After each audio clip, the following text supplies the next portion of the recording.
जिन ऋषभदेव जी को जैन लोग अपना प्रथम तीर्थंकर मानते हैं, भगवान ऋषभदेव जी के ही पूजा जैन भाई लोग करते हैं, है ना।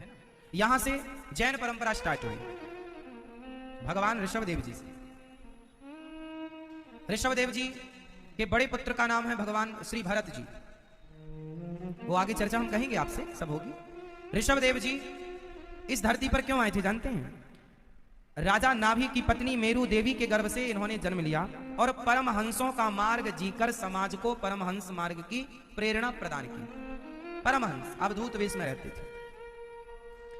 भगवान ऋषभदेव जी के बारे में कहा जाता है कि ये वस्त्र नहीं पहनते थे, दिगंबर रहते थे, और एक ही जगह पर पड़े पड़े जब समाज लोग इन्हें चमत्कारी कहने लग जाए तो ये लोग भीड़ इकट्ठी कर लें तो ये भीड़ से भाग जाते थे, अपना भगवत चिंतन में रहते थे।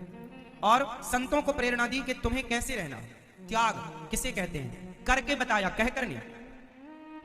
इनके जब ये पड़े पड़े मलमूत्र करते थे, इनके मलमूत्र से भी सुगंधी निकलती थी, ऐसा भागवत जी में लिखा है। भगवान के अवतार हैं और इन्होंने बहुत त्याग की शिक्षा दी, और हमें त्याग कैसा करना है इन विभूतियों से सीखना चाहिए।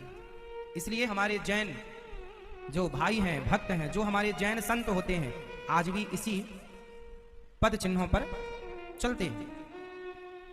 अभी हमारे कुछ जैन भाई लोग हमारी एक बात से दुखी हो गए, जबकि मैंने किसी माँ ने मेरे से पूछा कि महाराज जी जैन लोगों के संत वस्त्र क्यों नहीं पहनते? तो मैंने कहा ये तो उन्हीं से पूछना चाहिए, क्योंकि हमारे यहां तुलसीदास जी, सूरदास जी, रैदास जी, कबीरदास जी, ये सब त्यागी संत हुए हैं। ये सब अब बताइए, गोस्वामी श्री तुलसीदास जी त्यागी हुए कि नहीं? पर हमारी जो हिंदू परंपराएं हैं, हमारे यहां संत परंपराओं में वस्त्र पहनते हैं,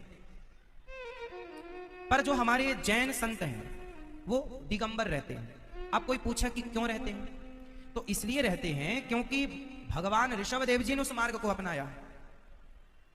हमारे जैन भाइयों में से कुछ हमारे जो जैन भाई हैं वो बोले कि आपने हमारे संतों का अपमान कर दिया। ना साहब, संतों का अपमान तो भगवान के अपमान के बराबर होगा, और ये दास अनिरुद्ध कभी संतों का अपमान नहीं कर सकता। ये कह देना कि आपने अपमान कर दिया, ना साहब, ये दास अनिरुद्ध जो है ना, अपमान कभी नहीं करता, हम केवल सम्मान करते हैं। और हम तो देखिए ब्राह्मणों के, संतों के चरण धो धो के पीते हैं। हम तो ब्राह्मणों के और संतों के, ब्राह्मण, संत और माता पिता, इन सब के चरण धो धो के ये दास अनिरुद्ध पीता है, चरणामृत लेता है। जो चरणामृत ले, स्वप्न में भी हम कभी संतों का तिरस्कार कदापि नहीं। मेरे जैन भाई जिन्होंने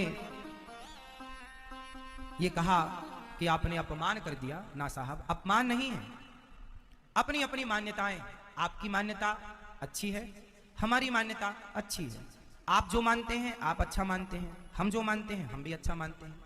आप दिगंबर संत जो हैं आप उन्हें त्याग की मूर्ति मानते हैं। हमारे यहाँ जो वस्त्र पहनकर भी संत हैं हम उन्हें भी त्याग की मूर्ति मानते हैं। तो संत तो किसी भी रूप में हो पूज्य है और वंदनीय है, किसी भी रूप में हो, किसी भी स्वरूप में हो, संत का आदर हो। फिर भी मेरे भाई, यदि जैन मेरे भाइयों को यदि बुरा लगा तो ये दास क्षमा प्रार्थी है।